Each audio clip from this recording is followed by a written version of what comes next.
I know the truth. I didn't kill Lily and Jack. But nothing, absolutely nothing, prepared her for what was buried in Daniel Martel's backyard. Because this wasn't just evidence of environmental crime. This was a graveyard of secrets, layer upon layer of ash and bone and objects that should never have been burned. And with every shovel of contaminated soil they removed, the picture became clearer and more horrifying. If you're still with me, if you're committed to seeing this through to the truth no matter how dark it gets, then I need you to engage. Like this video. Leave a comment. Tell me you're here because you believe Lily and Jack deserve the whole story to be told. Not the sanitized version. Not the comfortable version. The truth. Because what I'm about to share with you is the truth that was buried in fire and ash, waiting for someone brave enough to dig it up. The first pit they excavated was approximately 6 feet in diameter and 3 feet deep. The soil was black, not the natural black of organic matter but the chemical black of materials burned at extremely high temperatures. The smell hit the team even through their respirators. Acrid, chemical, with an underlying sweetness that several investigators later described as making their stomachs turn. They worked in shifts, carefully removing layers, documenting everything, bagging samples every few inches. And as they dug deeper, the story of those fires began to emerge. The top layers were what they expected. Residue from burned plastics, melted rubber, the remains of wire insulation. Chemical signatures consistent with PVC, polyethylene, synthetic materials that release dioxins and furans when burned. Toxic, illegal, but not unexpected given the complaints neighbors had filed. But then they went deeper. And they found the first piece of fabric. It was small, maybe 3 inches square, so charred it nearly crumbled when touched. But enough remained for analysis. The lab would later confirm it was cotton polyester blend, consistent with children's pajamas. The dye pattern, though faded, suggested cartoon characters. Something a child would wear to bed. Why was it in a burn pit? The team photographed it from every angle, bagged it carefully, made notes about its exact position and depth, and kept digging. 6 inches deeper they found the toy. What remained of it anyway? It had been plastic once, maybe a small car or truck. The heat had warped it beyond recognition, melting it into an abstract shape. But traces of paint remained. Bright primary colors. Red, blue, yellow. The colors of childhood. And then they found the teeth. 2 small teeth, baby teeth, their roots still intact. They were found near the bottom of the first pit, surrounded by ash and bone fragments too small to identify without extensive lab analysis. But teeth don't lie. Teeth tell you age, diet, sometimes even identity if dental records exist. These teeth belong to a child. A young child, probably between 6 and 8 years old based on the developmental stage and size. The excavation stopped immediately. The site was resecured. Additional specialists were called in. Because what had started as an environmental investigation had just become a potential homicide scene. And there were 3 more pits to excavate. Let me be very clear about something before we continue. I'm telling you this not to sensationalize, not to exploit tragedy for views, but because the truth matters. Because sanitizing what happened to Lily and Jack, hiding the brutal reality behind comfortable euphemisms, that's how we ensure it happens again. If you believe the truth needs to be told no matter how painful, subscribe to this channel. Comment below with your thoughts. Tell me if you think the media should report these details or hide them. Because that's a conversation we need to have as a society. Now let me tell you what else they found. The second pit contained more fabric fragments. These were larger, better preserved, buried under layers of material that had protected them from complete incineration. A piece of what appeared to be a child's t-shirt, size indicated for approximately a 7-year-old. A section of denim, small, consistent with children's jeans. And hair. Strands of hair, some still containing follicles, preserved in the ash like archaeological remains. Long strands and short strands. 2 different colors. Brown and blonde. Lily had brown hair. Jack was blonde. The DNA analysis would take weeks to complete, but everyone on site knew what they were looking at. They knew it in their gut, in the sick feeling that settled over the excavation site like the smoke that had once risen from these very pits. Daniel Martel hadn't just been burning garbage. He'd been burning evidence. The third pit yielded bone fragments. Small pieces, many of them burned beyond easy identification, requiring forensic anthropology to determine whether they were animal or human. The team worked in absolute silence, the only sounds their breathing through respirators and the careful scrape of tools against contaminated earth. This wasn't archaeology. This was horror unburied. One investigator later described the moment they found a fragment that was unmistakably human. A piece of juvenile bone, the growth plates still visible, indicating a child who hadn't finished developing. He said he had to step away, remove his respirator despite the toxic air, and vomit behind the evidence van. Because in that moment the abstract concept of missing children became visceral reality. Those children hadn't just disappeared. They'd been reduced to fragments and burned like garbage.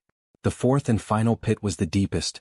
Nearly 4 feet down, it had been dug with deliberation, lined with materials designed to burn hot and long. Investigators found traces of accelerants, chemical fire starters, evidence that this pit had been built to destroy things completely. And at the bottom they found what appeared to be larger bone fragments. A section of what forensic anthropologists later confirmed was a juvenile femur. Portions of smaller bones, vertebrae, ribs, the remains of at least 2 children. I need to stop here and acknowledge something. If you're feeling sick right now, if you're struggling with what I'm describing, that's a normal human response. That's your empathy, your horror at what was done to innocent children. Don't suppress that feeling. Let it fuel your commitment to demanding better from the systems meant to protect children. And if you need to step away, take a break, that's okay too. This video will be here. But if you're going to continue, if you're going to see this through to the end, then I need you to commit. Comment below and tell me you're in this for the truth. Tell me you won't look away. Because Lily and Jack couldn't look away. They lived this horror. The least we can do is witness it. The forensic analysis took months. DNA extraction from burned bone is complex, requiring specialized techniques. The teeth were easier, the enamel having protected genetic material from complete destruction. The hair follicles provided additional samples. And eventually the results came back. The DNA matched Lily and Jack Sullivan. The fragments in Daniel Martel's burn pits were the remains of 2 children who had been reported missing. Children who had sparked community searches, tearful vigils, desperate pleas from family members. Children whose faces had been plastered on missing person posters across the province. They'd never left that property. They'd been there all along, reduced to ash and bone, buried in toxic soil while investigators searched rivers and forests and abandoned buildings. But here's what makes this even more devastating. The forensic timeline, reconstructed from the layering in the pits, from the different states of decomposition and burning, from the evidence of multiple fires, suggested this hadn't happened all at once. The children had been burned incrementally, in stages, over multiple fires. Which means Daniel Martel had time. Time to think about what he was doing. Time to stop. Time to confess. Time to show even the smallest shred of humanity. He chose fire instead. Chose destruction over accountability. Chose to erase 2 children as thoroughly as he could, feeding them to the flames piece by piece, night after night, while wearing his protective mask and planning his next Facebook post about family life. The investigators who processed those pits will carry this case for the rest of their lives. Several have since left forensic work, unable to continue after what they witnessed. Others stayed but changed, hardened by the knowledge of what humans are capable of doing to children. One investigator, speaking on condition of anonymity, said the worst part wasn't finding the remains. The worst part was realizing how many fires there had been. How many nights the smoke had risen. How many opportunities there had been for someone to investigate, to push harder, to save these children before they ended up in burn pits. Every complaint that was ignored was another night Lily and Jack had to endure.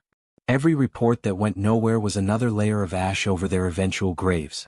Every moment of bureaucratic delay was time Daniel Martel used to cover his crimes.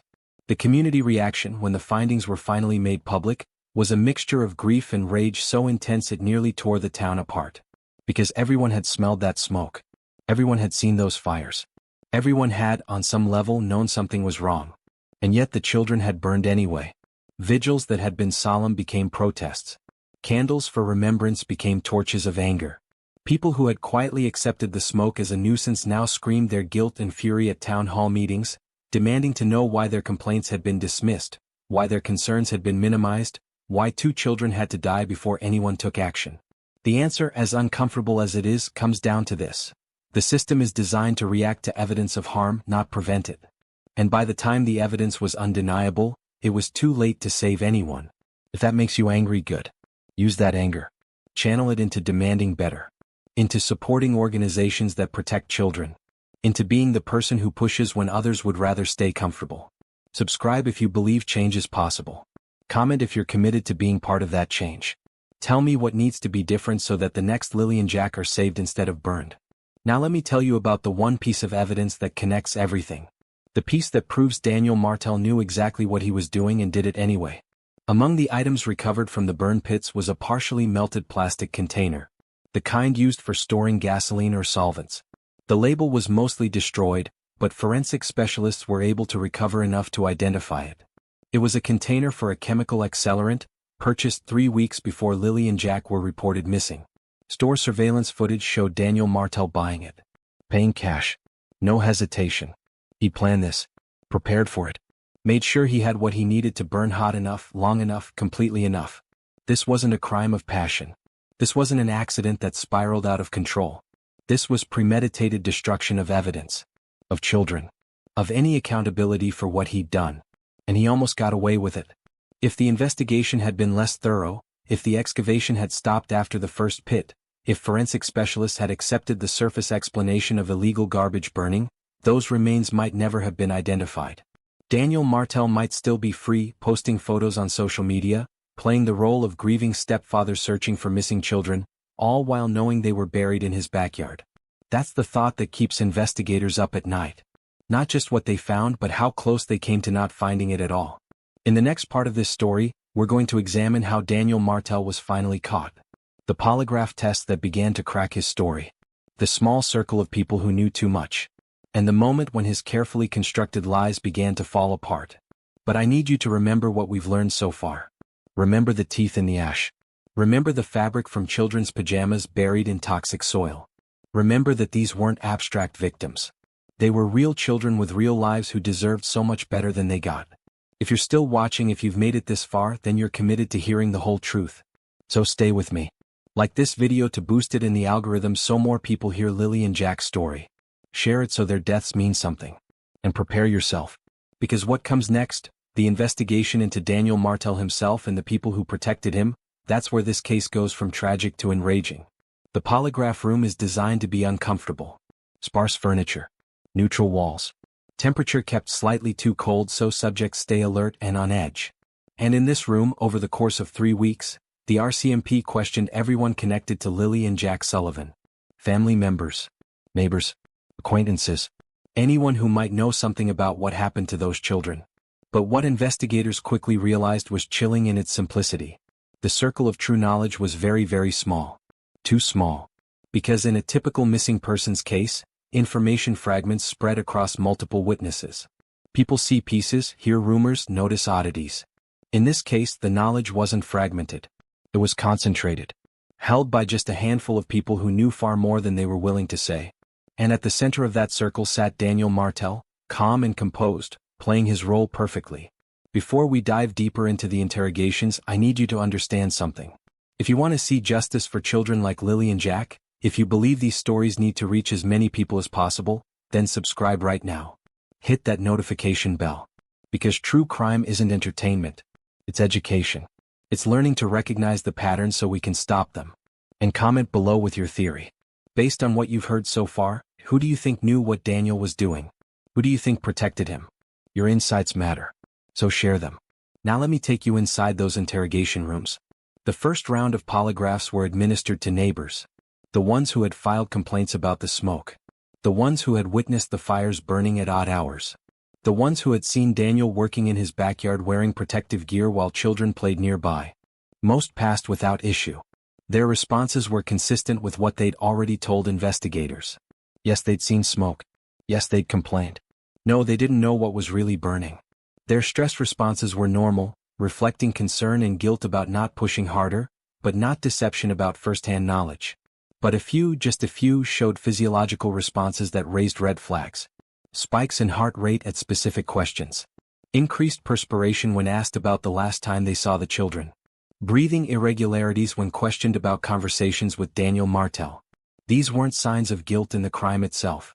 They were signs of guilty knowledge. Of knowing more than they were saying.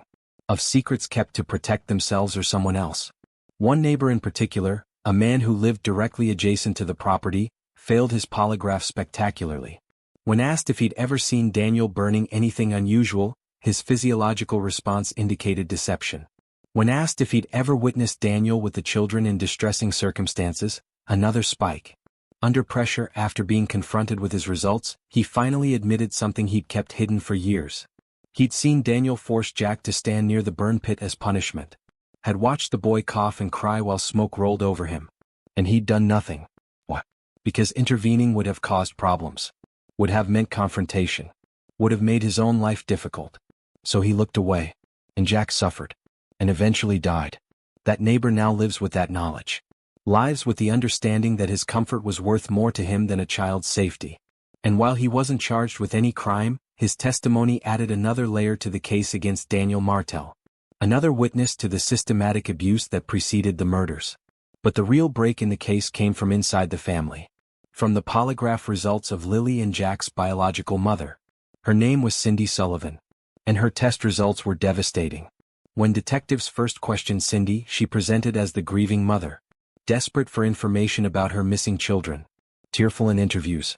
Pleading with the public for any information about their whereabouts. She appeared at vigils, gave statements to press, played the role everyone expected. But her polygraph told a different story. Significant deception indicated when asked if she knew what happened to her children. Extreme stress response when asked about Daniel's activities in the backyard. And a response so dramatic it nearly ended the test when asked if she had ever feared for her children's safety while living with Daniel Martel. She knew. On some level, whether she admitted it to herself or not, she knew Daniel was dangerous. She knew the environment was toxic. She knew her children were suffering. And she stayed. Kept them in that house. Maintained the facade. Protected Daniel over protecting her own children. Under prolonged questioning, after being confronted with her polygraph results and the evidence recovered from the burn pits, Cindy's story began to change. Small admissions at first. Yes, Daniel could be harsh. Yes, there were arguments. Yes, the children seemed unhappy sometimes. But as investigators pressed harder, armed with forensic evidence and witness statements and the undeniable truth of what had been found in that backyard, her defenses crumbled.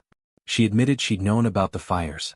Admitted she'd known the children were coughing constantly, struggling with health problems, showing signs of toxic exposure. Admitted she'd suspected Daniel was burning things he shouldn't be burning. But she claimed she didn't know what happened to the children. Claimed she'd been at work when they disappeared. Claimed Daniel told her they'd run away and she'd believed him. Investigators didn't buy it. Because the timeline didn't work. The forensic evidence suggested the children had been killed and burned over a period of days, possibly weeks. Incrementally. In stages. There's no way Cindy could have lived in that house, with fires burning in the backyard, with the smell of accelerants and burning organic matter, and not known something catastrophic was happening. The polygraph indicated she was hiding something. And investigators were determined to find out what. Let me ask you something. Drop a comment with your answer. If you were in that interrogation room, what would you ask Cindy Sullivan? What question do you think would break through her denials and get to the truth? Because sometimes the right question changes everything.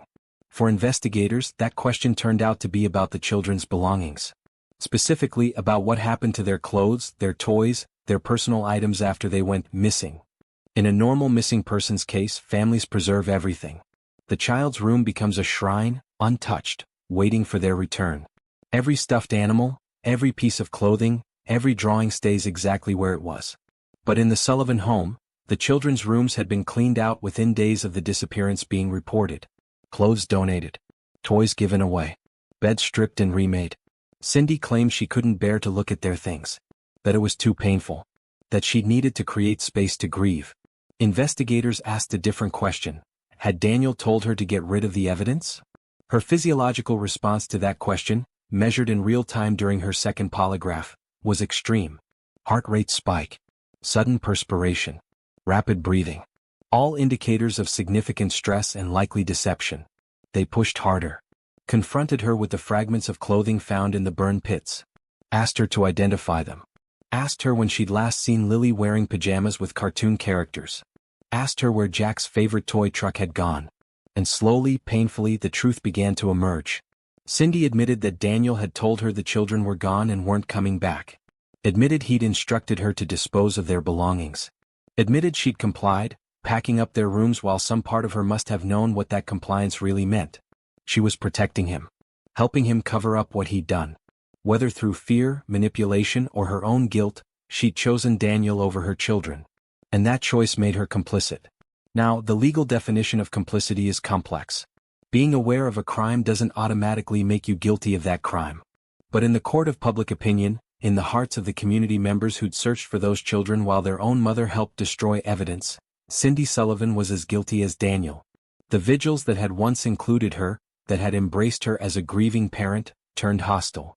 People who'd offered support now spat accusations. The candles lit in her presence felt like indictments. Because how could a mother know and do nothing? How could she help dispose of her children's belongings knowing they were never coming back? How could she maintain the lie for weeks while investigators searched and the community mourned? The answer is complicated and uncomfortable. It involves patterns of abuse, psychological control, fear of violence, and the desperate human capacity to deny unthinkable truths. But whatever the psychological explanation, the facts remain. Cindy knew something was terribly wrong. She had opportunities to intervene, to report, to save her children. And she chose silence. If you believe mothers have a fundamental duty to protect their children above all else, comment below. Tell me what you think should happen to Cindy Sullivan. Because her case raises questions about accountability that our justice system struggles to answer. Beyond Cindy, investigators identified 2 other people in Daniel's inner circle who seemed to know more than they admitted. A brother who had helped Daniel acquire some of the materials burned in the pits. And a co-worker who had made suspicious comments about the children being gone for good before their disappearance was even reported. Both were questioned extensively. Both had inconsistencies in their stories. Both showed signs of deception during polygraph examinations. But here's the frustrating reality of investigations like this. Knowledge isn't the same as evidence. Suspicion isn't the same as proof. The polygraph can tell you someone is lying, but it can't force them to reveal the truth. These men knew something. They were part of Daniel's circle. They'd helped him, wittingly or unwittingly, maintain his operation and cover his crimes. But unless they confessed or additional evidence emerged, they couldn't be charged. So they walked free, returned to their lives, carry their secrets with them. And that's part of what makes this case so enraging. The justice system can only act on what can be proven. And Daniel Martel had been careful, controlled his circle, ensured that even those who knew pieces of the truth never knew enough to threaten him. At least that's what he thought. But investigators had one more tool, one more approach, one more way to apply pressure to the circle of silence that protected Daniel Martel.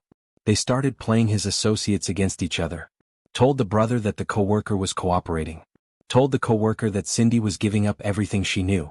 Created the impression that the circle was breaking, that loyalty was crumbling, that the first person to tell the full truth would receive the most favorable treatment. It's a classic interrogation technique. And it works because people are fundamentally self-interested. When they believe everyone else is confessing, when they fear being left holding the bag alone, they start talking. And slowly, grudgingly, additional details emerged. The brother admitted he'd known Daniel was burning things that shouldn't be burned. Admitted he'd helped acquire accelerants. Admitted he'd suspected the children were in danger but told himself it wasn't his business. The co-worker admitted he'd seen bruises on the children. Admitted he'd heard Daniel make disturbing comments about handling problems permanently. Admitted he'd chosen to interpret these as dark humor rather than threats because the alternative was too terrible to acknowledge. Each admission added to the case. Each piece of testimony painted a fuller picture of Daniel Martel as a man who had planned, executed, and covered up the murder of 2 children with the knowing or unknowing assistance of people around him. But none of them confessed to direct knowledge of the murders. None of them could or would testify that they'd seen Daniel kill Lily and Jack. The circle had cracked, but it hadn't broken completely. Which meant everything rested on the physical evidence, on Daniel's own testimony, and on whether investigators could prove beyond reasonable doubt that he'd deliberately murdered 2 children and burned their remains. In the next chapter, we're going to examine Daniel Martel's interrogation in detail. The strategies investigators used. The moments when his mask slipped. The psychological game between a killer trying to maintain his innocence and detectives determined to extract the truth. But before we go there, I want you to think about circles of silence in your own community. About times when people knew something was wrong but didn't speak up. About the collective weight of small complicity. If this story is making you think differently about your responsibilities to children in your community, then share this video. Subscribe so you don't miss the conclusion. And comment with your commitment to break the silence when you see warning signs. Because Lily and Jack's circle of silence led to their deaths. How many other circles exist right now, protecting abusers, enabling harm, choosing comfort over courage? That's the question we all need to answer. Nova Scotia law is crystal clear. Section 155(1), of the activities designation regulations explicitly prohibits the open burning of PVC insulation, rubber, plastics, and synthetic materials in residential areas. The penalty for violation includes fines up to $10,000 and potential imprisonment. The law exists for one simple reason. This type of burning releases toxins so dangerous that they're classified as hazardous to human health even in small quantities. The regulations aren't suggestions. They're legal mandates designed to protect communities and especially children from exposure to carcinogens and developmental toxins. Daniel Martel violated this law hundreds of times over multiple years. In full view of neighbors. With smoke visible for miles. With complaints documented and filed. And he was never charged. Not once. Not even with the minor offense of illegal burning, let alone the greater crimes of child endangerment or environmental hazard. What? That single question has haunted this case from the beginning. And the answer, when you dig into it, reveals a systemic failure so complete that it borders on complicity. If you believe government agencies have a responsibility to enforce the laws meant to protect children, then I need you to subscribe right now.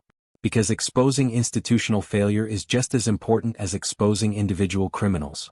And if you're angry about what you're about to hear, channel that anger into a comment. Tell me what needs to change. Tell me how we hold systems accountable. Now let me walk you through exactly how many times authorities had the opportunity to stop Daniel Martel and chose not to. The first documented complaint about smoke from the Sullivan property was filed in March 2018. A neighbor called the Provincial Environmental Hotline, described thick black smoke with a chemical odor, provided the address and requested an inspection. The complaint was logged. A case number assigned. And then, nothing. No inspector was dispatched. No follow-up call was made. The complaint sat in a database, one among hundreds, prioritized as low risk, based on the description alone. But here's the problem with that assessment. The risk wasn't low. 2 children were breathing those fumes. And the word chemical in the complaint description should have triggered an immediate response. It didn't. 3 months later, a different neighbor filed another complaint. This time with more detail. Described seeing Daniel burning what appeared to be wire insulation. Noted that the smoke was causing respiratory irritation in their own family. Requested urgent inspection. This complaint was also logged. Also assigned a case number. And this time an inspection was actually scheduled. For 3 weeks later. By the time the inspector arrived, there was no active burning. No visible smoke. Daniel, when questioned, explained he'd been clearing brush and having occasional bonfires. The inspector noted no violations observed at time of visit. Case closed. No follow-up. No surveillance. No checking back during hours when burning typically occurred. The system checked a box and moved on. And Daniel learned an important lesson. He could continue his operation with minimal risk of consequences. Over the next 2 years, 17 more complaints were filed by various neighbors. 17. Each documented. Each logged. Each supposedly investigated. But the pattern was always the same. Inspectors would visit during daylight hours after being scheduled days in advance. Would find no active burning. Would accept Daniel's explanations. Would note no violations observed and close the case. It's almost as if the system was designed to fail. As if the goal was to process complaints rather than actually address them. One inspector later admitted, under questioning during the investigation into Lily and Jack's deaths, that he'd suspected Daniel was lying.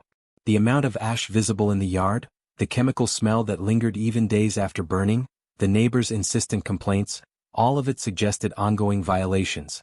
But without catching Daniel in the act, without visual confirmation of illegal materials being burned, the inspector felt he couldn't issue a citation.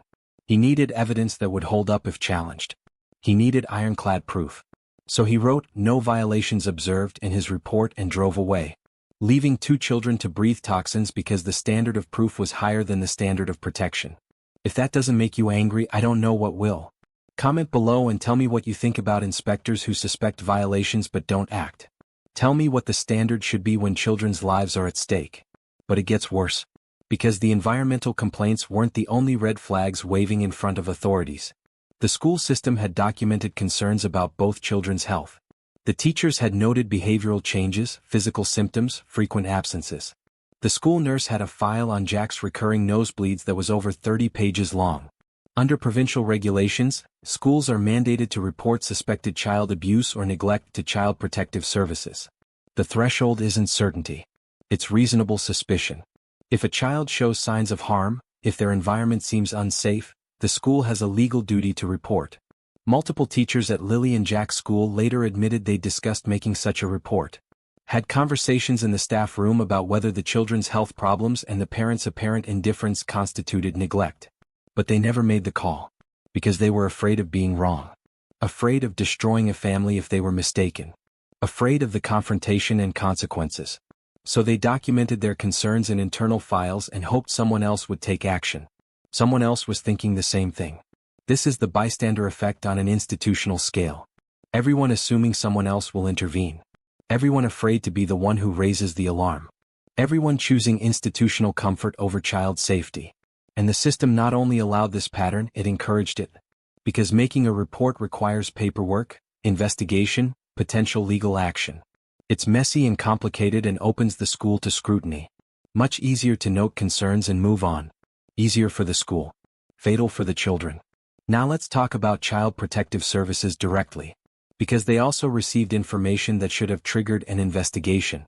A doctor who treated Lily for her persistent cough mentioned in his notes that he recommended an environmental health assessment of the home. That note was included in the medical records submitted to CPS as part of a routine information sharing protocol. Someone at CPS read that note. Someone saw a doctor's recommendation to assess whether a child's home environment was causing health problems. And that someone did nothing. No assessment was ordered. No home visit was conducted. No caseworker ever spoke to the family. When investigators later questioned CPS officials, the answer was bureaucratic and infuriating. The doctor's note didn't constitute a formal report of abuse or neglect. It was a recommendation for further medical evaluation, not an allegation of harm. Therefore, it didn't trigger the protocols that would have led to investigation. Let that sink in. A doctor's medical recommendation that a child's environment was making them sick was insufficient to prompt a home inspection by the agency whose entire purpose is protecting children. The system wasn't just failing. It was designed to fail. Built on standards of proof so high, on thresholds so rigid, that children could be dying in slow motion and the system would still check boxes and move on. If you're watching this and working in social services, in education and environmental protection, I'm not attacking you personally. But I am asking you to think about this case. To consider whether your agency has the same rigid protocols, the same fear of intervention, the same prioritization of procedure over protection. And if it does, I'm asking you to be the person who pushes back. Who makes the call even when uncertain. Who chooses a child's safety over institutional comfort. Subscribe if you believe change is possible. Comment if you work in a field where you can make that change. Tell me your commitment to doing better. Now here's where the question of protection versus incompetence becomes impossible to ignore. Because the pattern of inaction around Daniel Martel was so consistent, so complete, that many in the community believe he had to have been protected. Was he paying someone off? Did he have connections to local officials? Was there corruption involved? Investigators looked into this possibility. Examined Daniel's financial records for evidence of bribes or payoffs. Investigated the personal relationships of environmental inspectors and CPS workers. Looked for any evidence of corruption or collusion. They found nothing concrete. No smoking gun. No evidence of direct protection. But they did find something troubling. A pattern of complaints about multiple properties in the area all receiving the same ineffective response. Scheduled inspections. No violations observed. Cases closed. It wasn't that Daniel was being specifically protected. It was that the entire system was so fundamentally broken, so committed to its procedures over its purpose, that it couldn't protect any children effectively. In some ways, that's even more disturbing than corruption. Because corruption can be rooted out. You find the bad actors, remove them, and the system improves. But systemic dysfunction? That requires complete overhaul. It requires admitting that the entire approach is wrong. That the regulations meant to protect are actually obstacles to protection. And institutions hate admitting that. Hate the accountability it requires. Hate the changes it demands. So the pattern continues. And children continue to suffer while inspectors schedule visits and social workers wait for formal reports and teachers document concerns without acting on them. The community's rage at this realization has been volcanic. Town hall meetings that were once polite have become confrontational. Citizens demanding answers from officials who have none. Parents asking how they can trust a system that failed so completely to protect two children everyone agrees were in danger. And the officials, for the most part, have hidden behind policy. Behind explanations about limited resources and legal constraints and the need to balance protection with civil liberties. All of which might be valid in the abstract. But not when 2 children are dead. Not when their remains were found in burn pits that authorities were repeatedly told about and never adequately investigated. There's a protest that happens every month now in the town center. Parents bring their children. Hold signs with Lily and Jack's photos. Demand accountability from the agencies that failed them. Some officials have resigned under pressure. Others have been reassigned. But the system itself remains largely unchanged. Because changing systems requires legislative action, budget allocation, fundamental restructuring. And that's slow, complicated, easy to delay. While the delays continue, how many other children are suffering? How many other Daniel Martels are operating in plain sight, protected not by corruption but by dysfunction? If this makes you want to demand change, then you need to act on it. Contact your local representatives. Demand hearings on child protection failures. Support organizations that advocate for system reform. And most importantly, be the person who doesn't wait for systems to act. If you see something wrong, report it. Push. Don't stop until someone listens. Like this video if you believe systems can be forced to change through public pressure. Share it so more people understand how these failures happen. And comment with one action you'll take to hold your local child protection systems accountable. Because Lily and Jack can't speak for themselves anymore. So we have to speak for them. Let me tell you about one more failure that perfectly encapsulates how broken the system was. 6 months before Lily and Jack disappeared, a concerned citizen, a retired nurse who lived 4 houses down, compiled a detailed report. She documented dates and times of burns, photographed the smoke, described the children's visible health problems, noted the smell of chemicals, and she didn't just send it to one agency. She sent copies to Environmental Protection, to Child Services, to the local health authority, and to her provincial representative. She did everything right. Everything citizens are told to do when they suspect abuse or environmental violations. Her report was received by all 4 agencies. Each one acknowledged receipt. Each one promised to investigate. And then her report entered the bureaucratic maze. Environmental Protection said it was a health issue and forwarded it to the health authority. The health authority said it was a child welfare issue and forwarded it to Child Services. Child Services said without a direct allegation of abuse it was an environmental issue and forwarded it back. The report circled between agencies for 3 months. Each one claiming it fell under someone else's jurisdiction. Each one unwilling to take ownership. By the time anyone actually acted, by the time an inspector finally visited the property again with instructions to be thorough, it was too late. The children were already missing. The final burns had already occurred. That retired nurse, who'd done everything possible to save 2 children she'd never even met, now lives with the knowledge that her efforts were swallowed by a system that couldn't figure out whose job it was to protect children.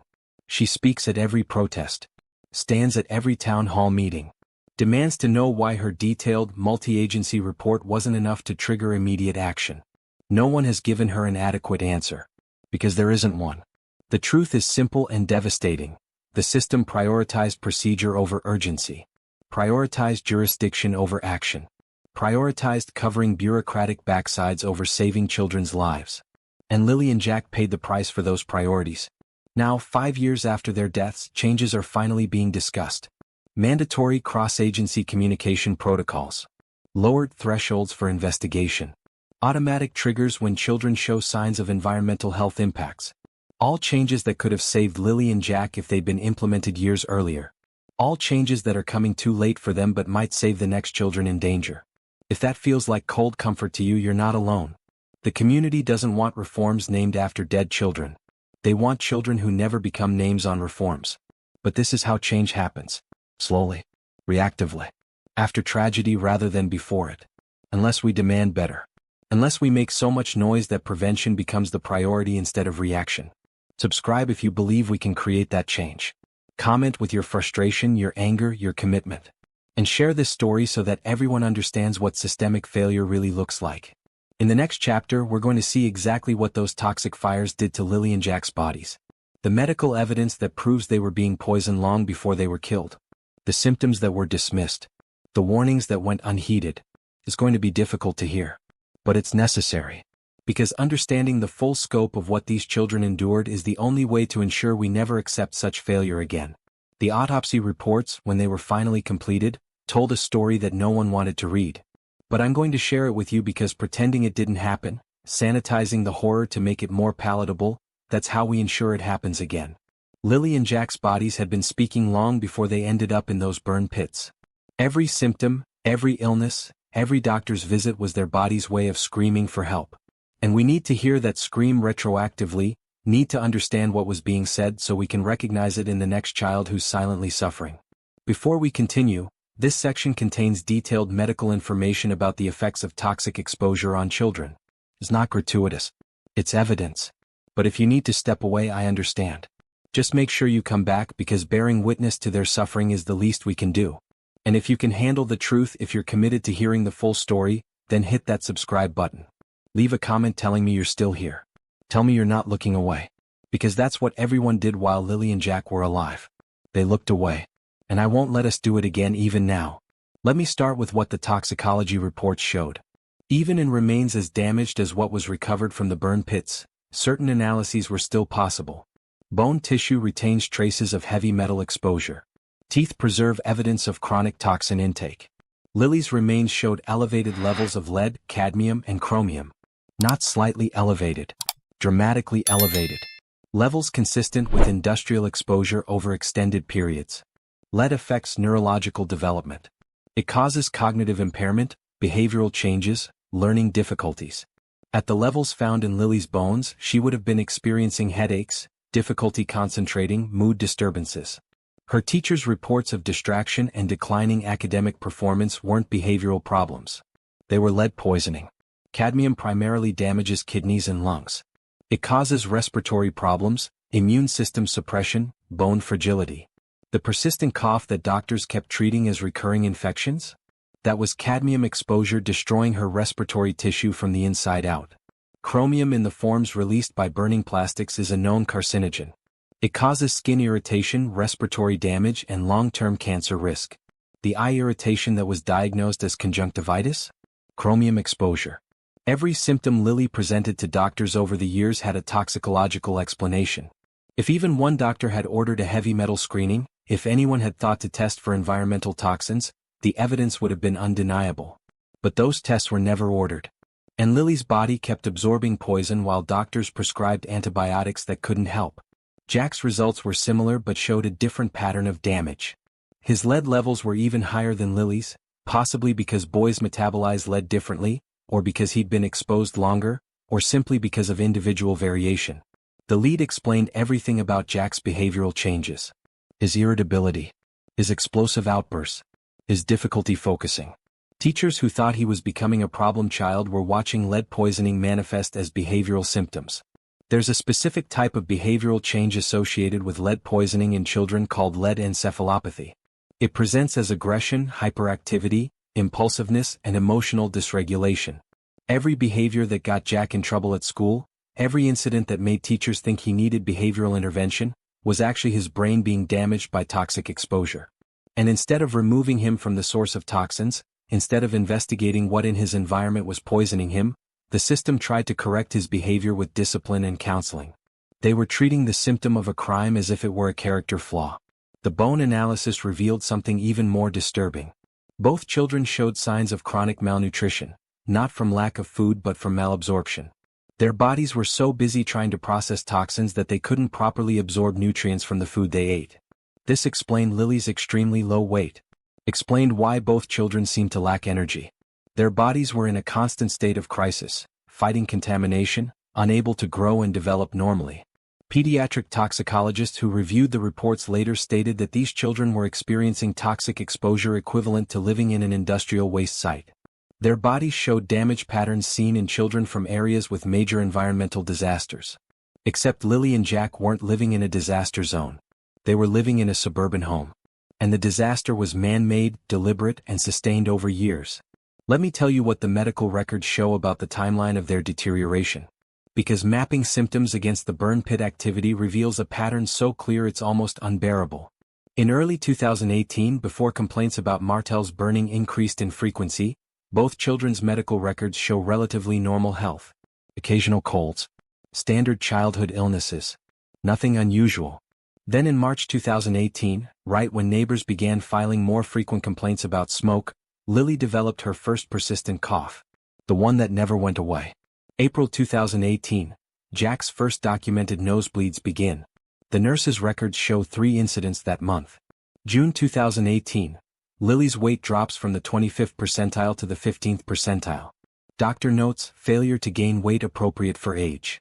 July 2018. Jack's teacher files a behavioral report noting increasing aggression and difficulty focusing. And on, month after month.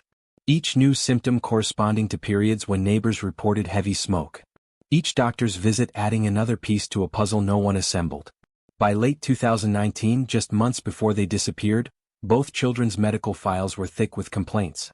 Chronic cough, recurrent infections, behavioral problems, weight loss, fatigue, eye irritation, nosebleeds, headaches. They were walking testimonies to toxic exposure. And every adult who saw them, who documented their symptoms, who prescribed another round of useless antibiotics, was missing the obvious truth. These children were being poisoned. Slowly and systematically. And their bodies were screaming it in every way they could. If you're a parent watching this, I want you to imagine your child showing these symptoms. Imagine them coughing constantly, losing weight, struggling at school. And imagine taking them to doctor after doctor, getting no answers, no solutions, no relief. That was Lily and Jack's reality. Except they had the answer all along. The smoke, the fires, the toxins filling their home every night. They just weren't allowed to say it. Because speaking up, telling teachers or doctors about the fires, about Daniel's operation, about the smoke that made it hard to breathe, that would have broken Daniel's rules. That would have brought consequences. So they suffered in silence. Their bodies speaking truths their mouths couldn't say. Now let me tell you about one specific medical visit that should have changed everything. 3 months before the children disappeared, Jack was brought to the emergency room with severe respiratory distress. He'd been coughing so hard he couldn't catch his breath, his lips were turning blue, and he was on the verge of passing out. The ER doctor who treated him was alarmed. This wasn't a normal asthma attack or allergic reaction. This was acute respiratory crisis. He admitted Jack overnight for observation and ran extensive tests. Chest X-rays showed inflammation and scarring in Jack's lungs. Blood work showed abnormal immune system markers. The doctor noted in his report that the lung damage appeared consistent with chronic inhalant exposure. He specifically asked the parents about environmental factors. Mold in the home? Smoking in the household? Chemical exposure? Daniel and Cindy said no to everything. Said the home was clean. Said they didn't smoke. Said there was no chemical exposure. The doctor didn't quite believe them. He noted in the chart that he suspected environmental factors and recommended a home health assessment. But here's where the system failed again. That recommendation required parental consent to initiate. Daniel and Cindy refused. Said it wasn't necessary. Said they'd make sure Jack stayed away from any potential irritants. And the ER doctor, bound by consent requirements, couldn't force the issue. He couldn't order an investigation without parental cooperation or clear evidence of abuse. So Jack was discharged with an inhaler and instructions to avoid irritants. And he went right back to the home where smoke filled the air and toxins saturated the soil. 3 months later he was dead. That ER doctor carries tremendous guilt. He knew something was wrong. Suspected the parents were hiding something. But he couldn't act beyond his authority. Couldn't force an investigation without consent or legal cause. He's spoken publicly about this case, about the need for mandatory environmental assessments when children show signs of toxic exposure. About lowering the threshold for intervention. About giving doctors authority to investigate even without parental consent when children's health is at stake. These are the reforms that might save the next Jack. But they came too late for him. Subscribe if you believe doctors should have more authority to protect children from environmental harm. Comment with your thoughts on where the line should be between parental rights and child protection. Because that's the fundamental tension this case exposes. When does respecting parental authority become enabling child abuse? Let me share one more medical detail that shows just how completely Lily and Jack's bodies were compromised. The forensic pathologist who examined their remains noted that their bones showed abnormal development patterns. Both children had bones that were less dense than normal for their age. Brittle. Showing signs of early degradation. This is called osteopenia, and in children it's usually caused by severe malnutrition or chronic illness. But these children were getting adequate food. Were being taken to doctors. Weren't showing signs of neglect in the traditional sense. What they were experiencing was toxic-induced metabolic dysfunction. The heavy metals in their systems were interfering with calcium absorption, with bone development, with their body's basic ability to grow. They were literally being consumed from the inside out. Their own bodies breaking down under the weight of poison. And still no one connected the dots. No one looked at two children in the same household showing similar unexplained symptoms and asked, what are they both being exposed to? The answer was obvious. It was visible in the smoke that rose every night.